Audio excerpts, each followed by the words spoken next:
What is up, everybody? Today we're going to be talking about the Creator Clash. This is Devin the Bear, if you didn't know.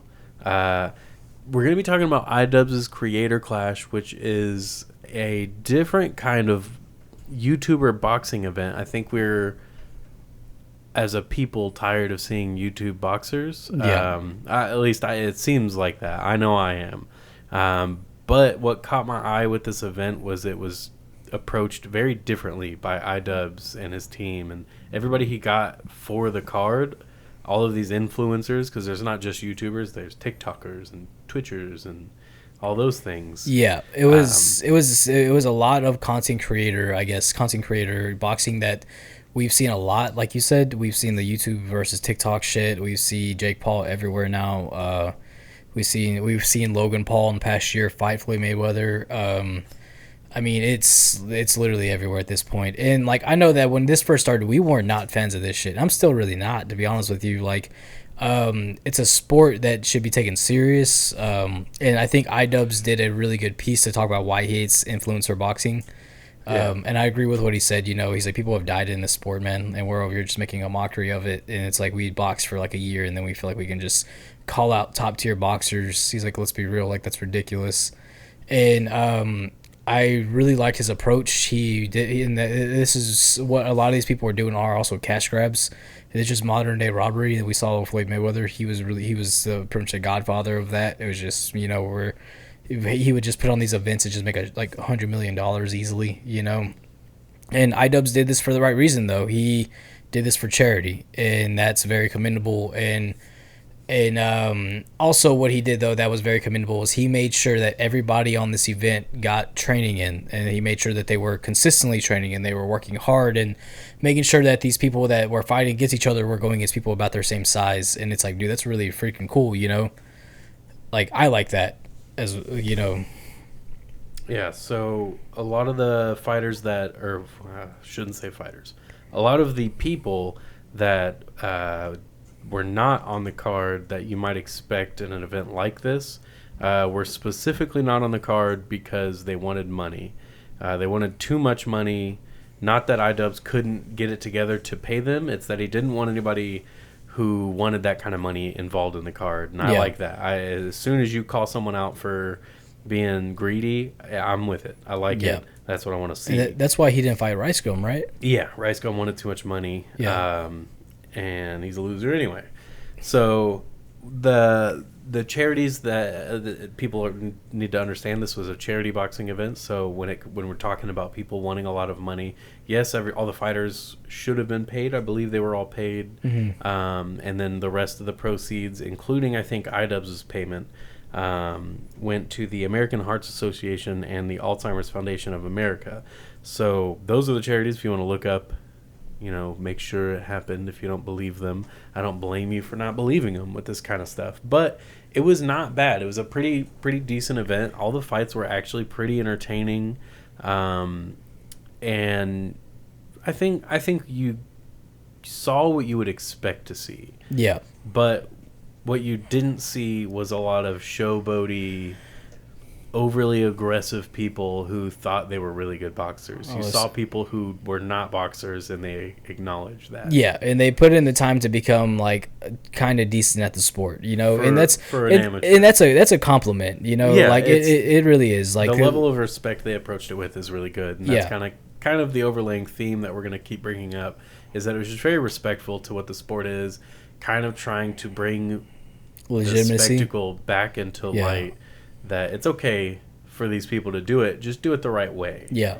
And so the first fight that we'll talk about was Dad versus Matt Ryan Matt Watson of Super Mega.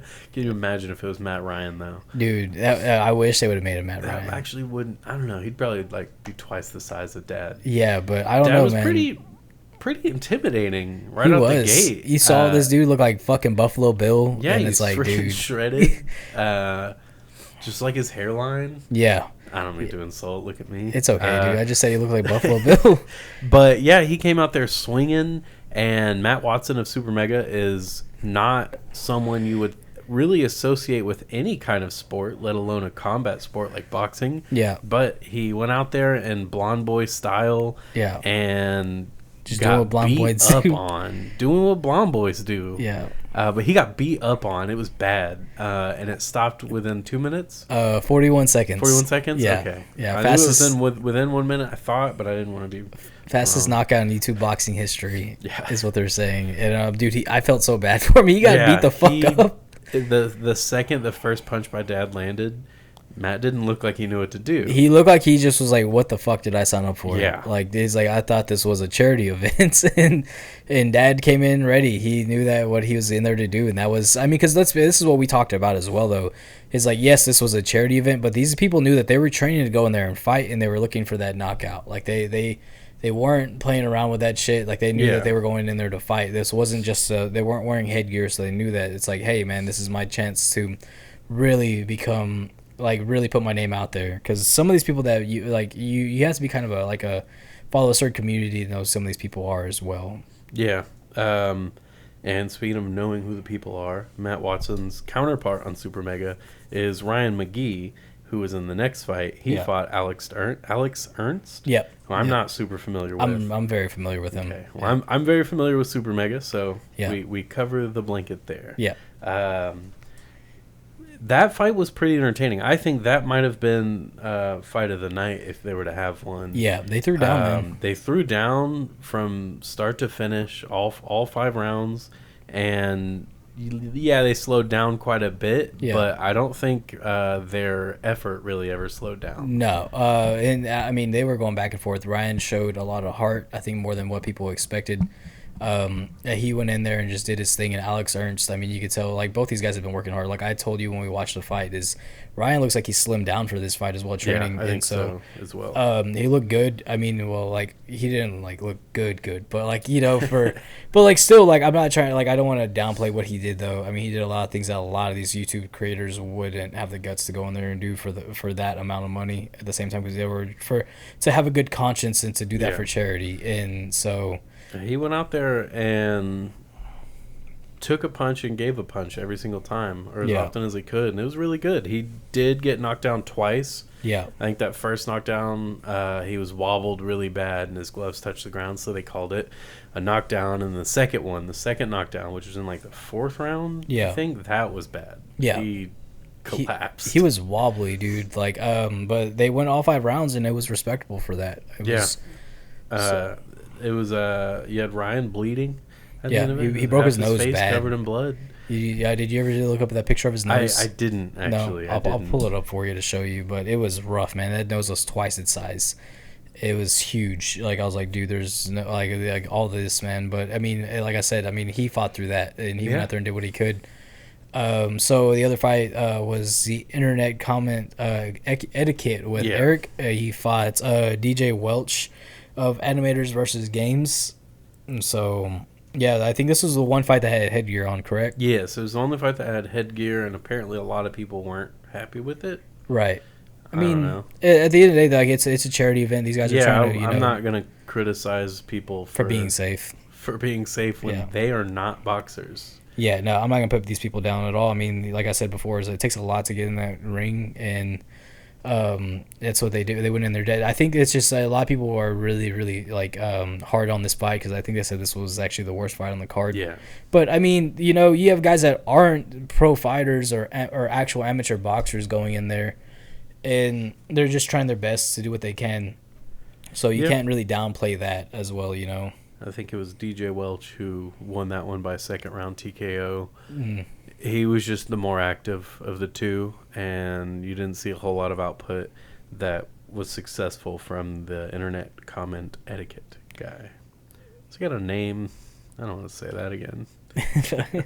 But yeah, that fight was okay. Again, 2 guys who went out there and did what they could in terms of what they knew with boxing, and again, they're respectful. They're not sitting there saying, "Oh, well, I'm a great boxer. Let me go in again. Give me another shot." Like, no. That's his nose. Yeah. He looks like a child.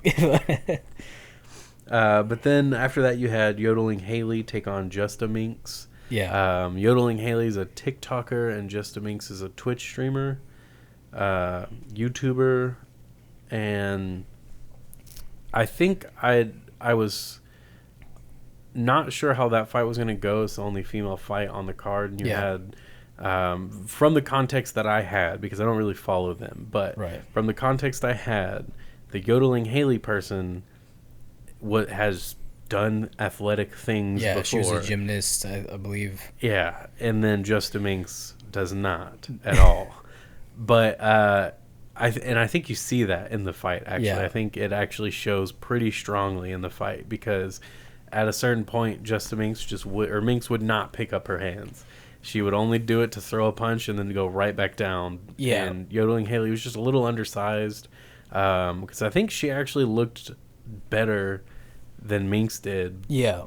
But just when you have a brawler that's like it's 4 inches taller than you. I mean, I'll probably exaggerate when I say 4 inches taller than you, but still, like it was all around. I mean, like I think Yodeling Haley was the better athlete, but Just a Minx just had to bring that grit to go in there and do that. And it was I mean that right there as well, that could have easily got fight of the night. I mean, they went at it as well. They were definitely just trying to go for that stoppage. And I'm thoroughly impressed with both of them for not getting knocked down. Yeah. I do not know how Haley did not get knocked down. She stood up the whole time too. Because Minx was sitting there just laying into her with that right hand over and over again. It was kind of funny. Just the amount of times it would land clean on the jaw or the temple, and I'm just like, how are you still standing? Dude, yeah. Like, you act like you've been doing this your whole life. I mean, man, and that's what I said too, is I think some of that, why we didn't see so many rough knockdowns is the conditioning. Is if they were more out of shape, it probably would hit them a little harder and threw off their equilibrium a little more, but because they actually worked for this card and actually were training very consistently, I do feel like that helped out a little bit. But I think a lot of people were saying too, though, that fight could have easily gotten fight of the night. Had it had any knockdowns, I would agree. But I think it was just exciting seeing the knockdowns from this is my opinion, from the Alex Ernst and Ryan McGee fight. It's exciting seeing those knockdowns in there. Right. Just kind of helps get you excited. So for me, it's like, well, that's fight of the night because you saw a little bit more from it. But as far in terms of like blood, I think Haley was bleeding quite a bit as well. She had busted nose, and she just kept going forward. And that's actually one of the things I did like from her. And she did not win. I feel like I'm talking her up like she won. She did not win. No. Her head was getting knocked around far too often. Yeah, I think she's probably the best TikToker boxer we've seen. Yeah, out of the bunch. So, I don't know if I've seen any other ones. I don't on this card. I don't pay attention. Nah, there was a whole like fucking. It was really stupid. This whole YouTube versus. TikTok was that one of the Triller ones? I don't remember that. I remember seeing something about it, but I don't know if it was a Triller card, but there was that whole thing, and then the guy who orchestrated the whole thing is like in a lot of shit right now. Because he didn't pay anybody. Yeah. And so, well. I was. Guess what? Pretty, IDubbbz paid everybody. Yeah, and IDubbbz paid everybody and the charities. Yeah, but I was pretty proud of Minx and Haley. That fight was pretty good. You could tell by the end of it they were both exhausted. But every time one of the rounds would start, Haley would come right out rushing with punches.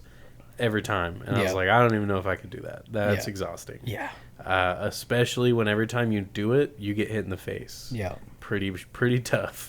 Because every time she'd go in there, she'd throw out a jab and then just run straight into a jab by Minx. Yeah. Every time. So it was pretty good timing by Minx. Like I said, she had her hands down for like the last 2 rounds, but she'd still land punches. She'd still have the right timing to counter with a jab. Right. So it was pretty solid work from, again, people who are not boxers. And so the one fight, though, that was a pretty rough one also was the Odd Ones Out versus I Did a Thing. Yeah. And I think we actually watched that one again because it was like, man, like that was... Yeah, I mean, you only have to watch like a minute-long video for it. It was a rough one for sure, man. And, I don't know. The I Did a Thing, that dude is just super long, and he just technically was just better in that fight. And he landed such a strong right hand that honestly, like... I wouldn't have been mad at the ref for calling that fight right then and there because he was that dude, or at least give him a 10 count because he was looking straight at the ground. He looked like he had to remember where he was at for a second. He hit that dude fucking hard. It was pretty rough, and that happened like 3 times. Maybe the fourth time is when the ref stopped it. But each time it would happen, each time the odd ones out. Sorry, I don't remember. Each time the odd ones out would get rocked like that, I did a thing, would look at the ref and like kind of argue and say, you need to stop this. Yeah. But honestly, like, you stop it the first time and you don't have to do it several more times. Right. And that's kind of what we discussed too, is like, you know, whenever he rocked him real bad, like if he would have just hit him with a jab and like just put him in a chair, like on his butt, like that would have gave him the 10 count. Ref would have saw that, okay, he's out of it, and would have called the fight right there. Because you saw how wobbly he was just standing there. Imagine him trying to stand back up. And then so like if he would have just hit him with just a jab, you know, you don't have to hit him with the right cross and knock him out. But just hit him with the jab and just put him down. They get the 10 count. Then it's like you don't have to keep punishing him, and that's what you like. I understand there's a good amount of sportsmanship and character right there, but it's like you have to like look at it from their perspective as well. Like you put him down, then the fight's over. He doesn't have to take any more damage as well. So I mean, he tried to be classy. I get it. He went out there with the khaki shorts. It's all situational in that. And you just want to look nice. Yeah. I get it. You are nice. I think. Finish the fight. Yeah, just get it done and over with, man. Rip the Band-Aid off. So. Yeah, then you had Michael Reeves and Graham Stephan from I think he's from the Iced Coffee Hour. Yeah. Yeah, that one is another one that arguably could have been fight of the night. Yeah. Had it gone longer, because both guys I think were in each other's faces the whole time. Yeah. But I think this is the one fight that you saw like a genuine difference in level of who got more comfortable with their skills in boxing more. I'm blanking on words right now. Right. Michael Reeves just looked like a better boxer is what I'm getting at. He landed that fucking right hand at will. He had just way sharper technique than Graham did, and it showed every time they had to exchange. Yeah, it was just it was rough, man. And whenever he hit him with that last right hand and Graham was just waving it off, I'm like, that's just the right move. I mean, you know, it's just like at the end of the day, it's like this isn't like a professional thing. This is an exhibition boxing match. Like, just it's for charity, so no need to take any more damage than you can. Like you tried your best and stuff, but Michael Reeves looked good. And apparently, like everyone was like surprised because. Like, not in a fucked up way, but they were just surprised because, like, they just know who he is. Like, they're just like, he's like a freaking innocent child. Like, he's very smart, and he goes in there and just out of nowhere gets into a fight and never been in a fight before. And, but yeah, man, he looked good. And there was actually footage of him, like, working with, like, he worked out with iDubbbz and all them in the gym and stuff. And there's footage of him showing them how to throw the right hand correctly and stuff. He's like, you just got to twist the leg when into the punch. Just twist the leg. And it's pretty funny though, but yeah, man, like that dude, he did really, really well. And but yeah, like I said, he definitely deserved like that spotlight though that he got, being somebody that's not a fighter, you know. So maybe he found his calling. Yeah, I mean, what if he catches so somebody that just got into it? I mean, he looked good though. He's small. I can't imagine his opponents are. He's shorter than me, dude. That says something. Like yeah. It'd be hard finding an opponent for him. Yeah, I'll fight him, dude. Fuck it. Okay. We'll make it happen. Good. Yeah, I have to cut off like a whole limb. He's like 100. They both weighed in like 120 pounds. Yeah, you'll be all right. Shit. But so yeah, then we had Hundar versus AB from the H3 podcast, which Hundar won by TKO, right? TKO in the third round. Yeah. It was a little later than that. Was it? I think it was third.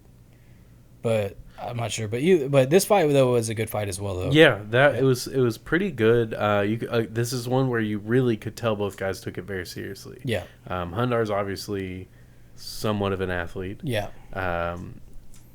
He went in there, obviously with the power advantage, and that's I think how he won that fight. Was just the hits that he landed. Yeah. Just took more out of AB than vice versa. AB's hits landed on Hundar. Yeah. And I think AB losing that might have lit a fire in H3 Ethan Klein. Really? You think so? I hope so. So I mean, I know he's been calling out Philip DeFranco. Yeah. So it'd be interesting to see that happen. I would love for that to happen. Let that be the main event for the next one. Man, honestly, I would bet the house on Philip DeFranco though. Yeah. Yeah. Ethan has a lot of work to do to get for them to be in the same size and weight class.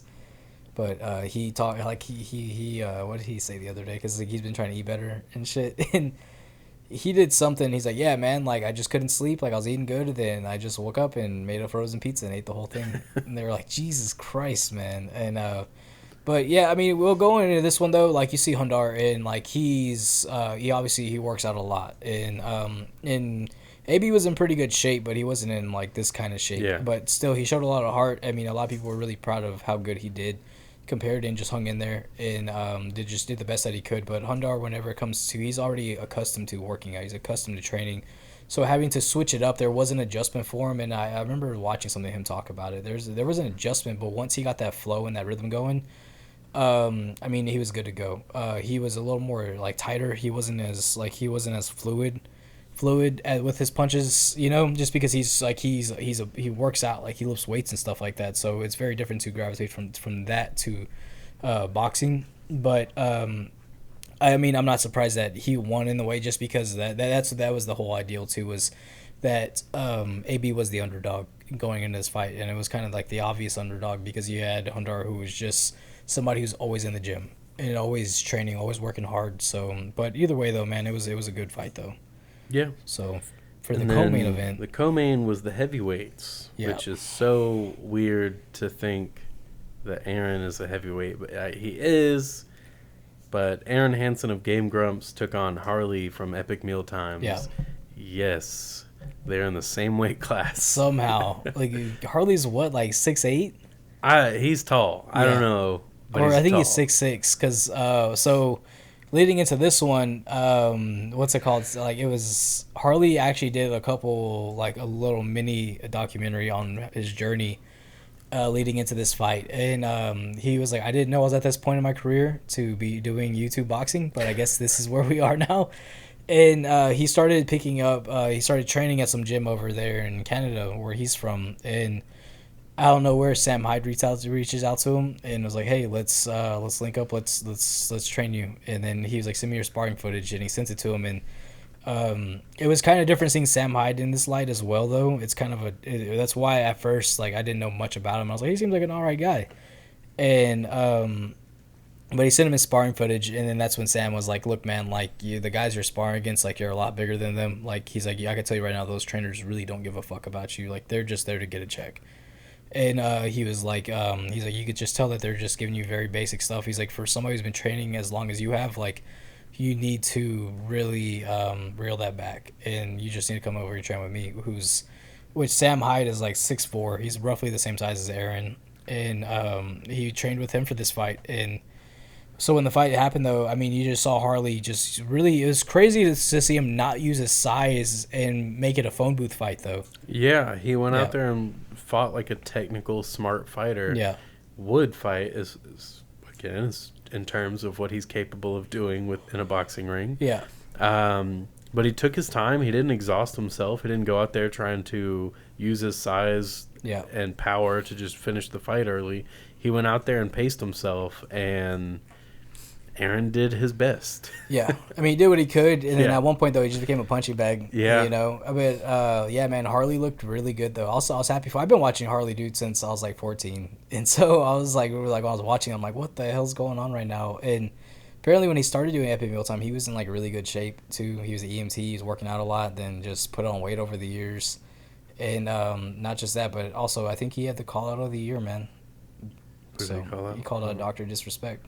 Oh, that's right. Yeah. And I saw that people were trying to, like, make that happen for the next creator clash, which I really hope there is another one. Dr. Disrespect's in some pretty good shape. Yeah.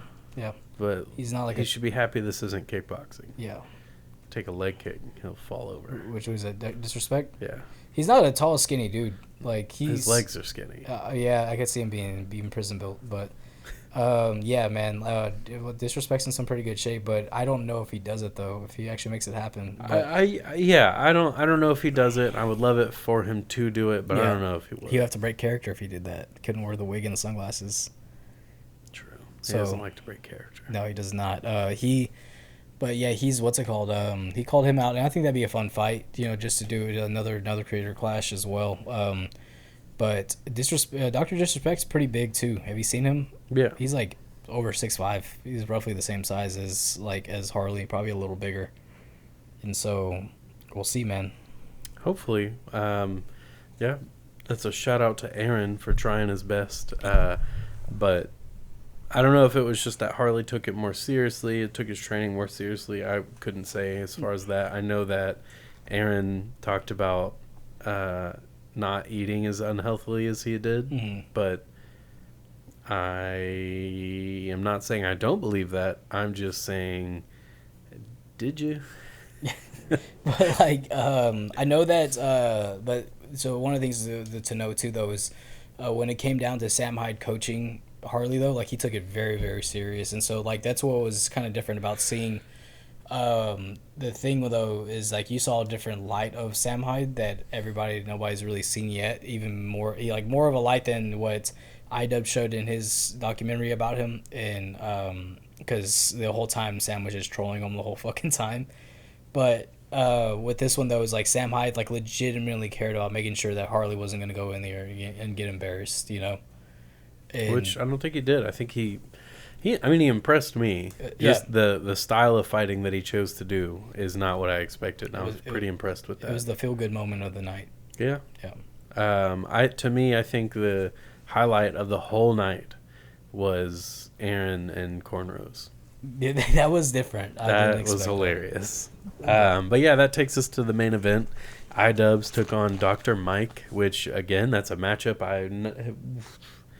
I did not expect Dr. Mike to be involved in this. No. Ever. Yeah. That tripped me out to hear when iDubbbz announced that it was going to be him. I was like, okay, I'm much more excited for this than I was.